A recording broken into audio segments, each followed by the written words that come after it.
Egypt is a country with a very long history, and as a result of this long history, it has gone by many names.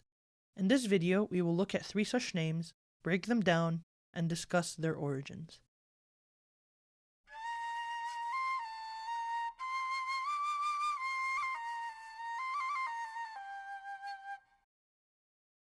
The first name that we will explore is the one that most people are familiar with today, Egypt. To find the origins of this name, we must go back to the beginning of Egyptian history, to the period of unification, when Upper and Lower Egypt were unified into a single kingdom. According to Egyptian legendary history, this task was accomplished by the first human pharaoh, Mena. In addition to unifying the land, Mena is also credited with founding a major city on the border between the two kingdoms, called Inbuhej, meaning the White Fortress.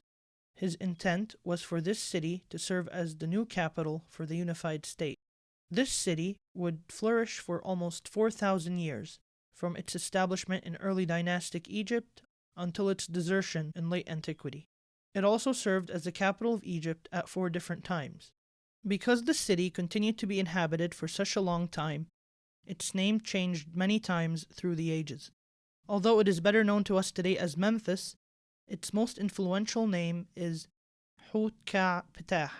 This name means the house of the soul of Ptah, with Ptah being one of the creator gods of the ancient Egyptian religion and the chief deity of Middle Egypt, the region around modern-day Cairo.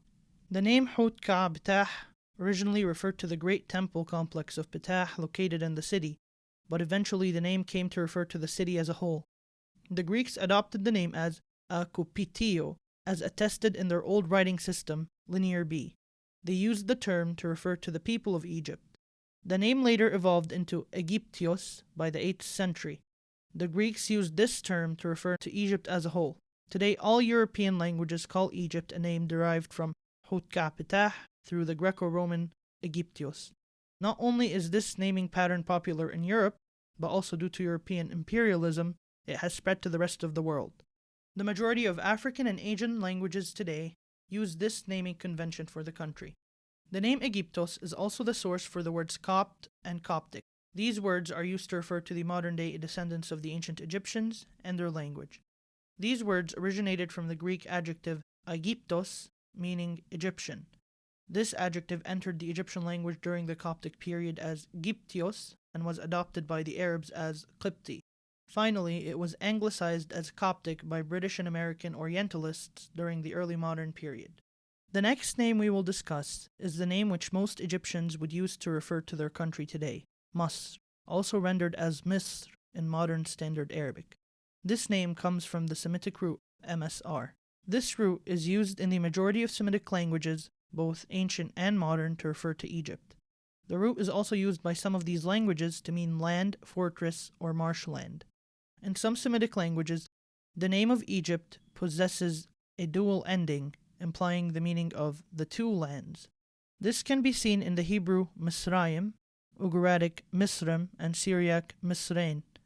This is theorized to be a direct translation of one of ancient Egypt's other endonyms, Ta'wi, meaning the 2 lands, a name which references the lower and upper kingdoms of Egypt, which were unified by Mena, but continued to be viewed by the Egyptians as 2 sovereign states united in a symbolic dual monarchy. In addition to modern languages of Semitic origin, such as Hebrew and Arabic, names for Egypt based on the Semitic root MSR are also observed in many of the languages that have had heavy contact with the Middle East, such as the languages of East Africa and Southeast Asia. The final name we will discuss is the name for Egypt in Coptic, Kemi. This name comes from the ancient Egyptian word Kemet, meaning the Black Land.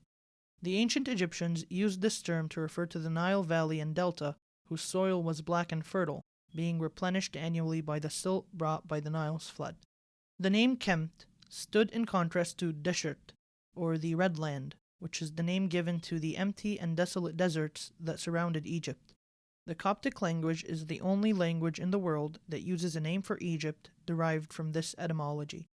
As of late, the name Kemet has been introduced to the English language as Kemet. Its usage, however, has been limited to conspiracy theorists and some who have a specific agenda to push.